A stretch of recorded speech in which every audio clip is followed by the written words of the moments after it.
እጅግ አድርጌ አመሰግናለሁ። ግጥምሽ ብዙውን ሰው አስደምሟል። እንደው ቀደም ብለሽ የስብሰባ ይካሄዳል የሚል ምናልባት ወሬ ሰምተሽ ኢንፎርሜሽን ኖሮሽ ነው ተዘጋጅተሽ የመጣሽ ወይስ በድንገት ነው? የመጣሁት በድንገት ነው። ይሄ ፕሮግራም ይዘጋጃል ብዬ አስቤም አልሜም አላቅም።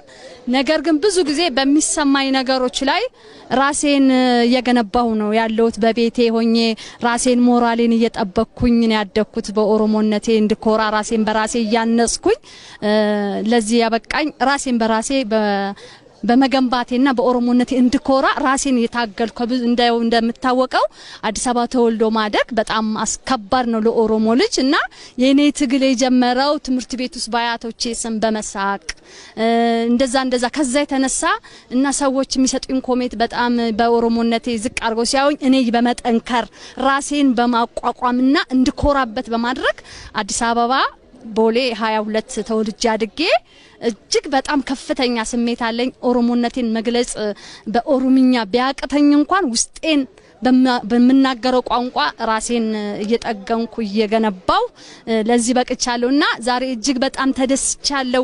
እንዲህ አይነት ቦታ አግኝቼ ይሄ መልእክት በማስተላለፌ ሁሌ ራሴን የምገነባበትን ነገር ለሌላ ሰው ሞራልና ግንባታ እንዲሆን እድሉን ስላገኘው በጣም ደስ ብሎኛል እንጂ ተዘጋጅቼበት ሳይሆን በቃ በተፈጥሮዬም ቁጭ ብዬም ሳንጎራጉር ዜናም ሰምቼ እገጥማለሁ ለዛ መልስ የሚሆንና ይሄንን እድል አግኝቼ እንደ ሆናል ብዬ አስቤ አላቅም።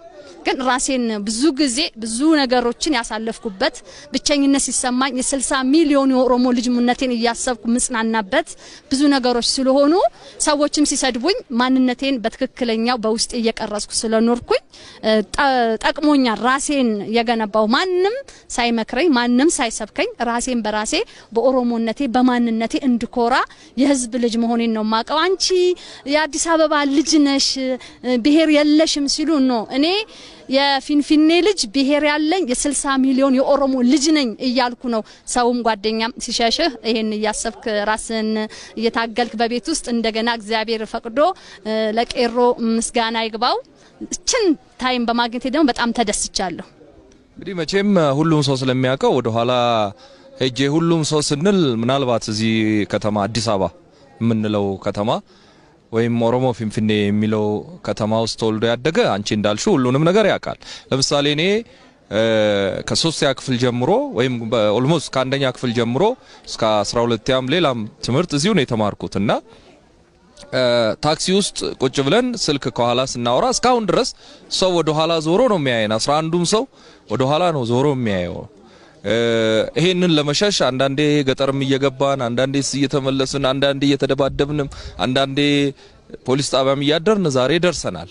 እንደው ዝም ብሎ የሆነ ቦታ ትግሉ እንደደረሰ ዘሎ እንደመጣ አይነት ነገር አድርጎ ለሚያስቡ ሰው አንቺ ደግሞ እዚሁ ተወልደሽ ያደግሽ በመሆንሽ ማለት ነው እንደው ግልጽ የሆነ ነገር አዲስ አበባ በኦሮሞ ላይ የጣለችው ጥላ ያለፈችው ጠባሳ አላለፈችም። በመሰረቱ ይሄ ነው በእና ተናገሪ ብትባይ ምንድነው የምትዩ?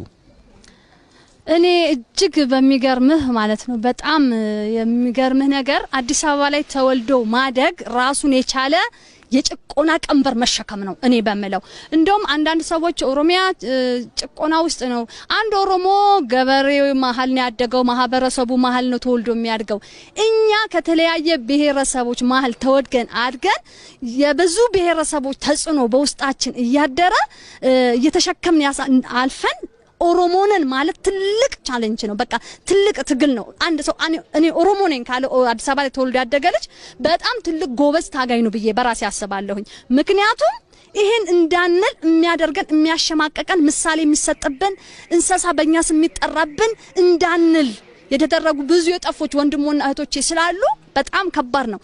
ግን እዚህ ደረጃ ዛሬ ፊንፊኔ ላይ እኔ ኦሮሞ ነኝ ብሎ የኦሮሞ ልብስ ለብሶም ለመሄድ እጅግ በጣም ብዙ ዋጋ የተከፈለ በእኔ እድሜ እንኳን እኔ ሳቅ አባጫዳን ስማር ቦሌ ሃይ ስኩል በ1985 ይመስለኛል በጣም ሞራል ነበረኝ ለመማር ወዲያው ደግሞ ማንነታችን አውቀን ትንሽ ከሜዳችን ስማችን ጠፍቶ አሸባሪ ተብሎ ተሸማቀን አንገታችን እንድንደፋ አድርገን እንደገና ደግሞ ያ ትግል ቀጥሎ ዛሬ እችን ጭላንጭል አይተናልና የኦሮሞ ህዝብ ትግል እጅግ በጣም መራራ ከባድ ነው የት ብትለኝ ወለጋ አይደለም ቦረና አይደለም ፊንፊኔ ላይ ከባድ ነው ቦይፍሬንድ ኦሮሞ መሆንን አውቆ ጥሎ የሚሄድበት ከተማ ላይ ተወልደን አድገን ዛሬ እኛ እዚህ መድረሳችን ትልቅ ድል ነው አልቆመም ደግሞ እንቀጥላለን ሙሉ ኦሮሞ ምንሆንበት ዘመን ይመጣል ሙሉ ኦሮሞ ማለት ደግሞ ባህላችንን ቋንቋችንን ታሪካችንን ተናጋሪ ሆነን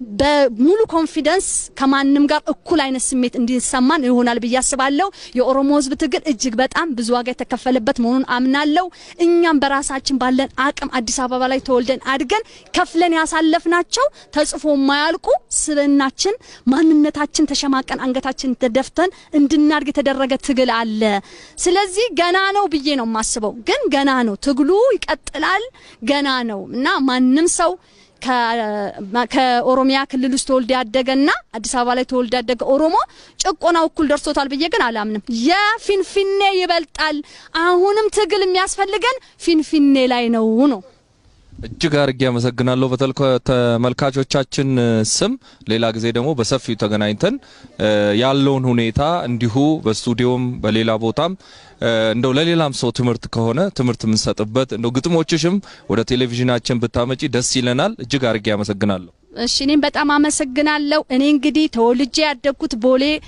22 አካባቢ ነው ሙሉ ስሜ ቤተልሔም ብርሃኑ ዶሼ ጀና ጪፋ ጊላ ኦዳ ቡነያ ቱሬ አለ ኦሙ በኬ ጉዮ ተብሎ ይጠራል ነገር ግን ቤትነትን ሳይሆን አብዛኛውን ሰው የሚያቀው ቤትነትን ሳይሆን ሲዲሴ ብዬ በራሴ ስሜን ቀይሬ የኖርኩ ሰው ነኝ ለ20 አመትና ብዙዎች የሚያቆኝ በሲዲሴ ነው ከቤት ይልቅ ወደ ሲዲሴ ያዘነብላሉ ምክንያቱም ትግል ላይ ስላለው አመሰግናለሁ ቴንክ ዩ አመሰግናለሁ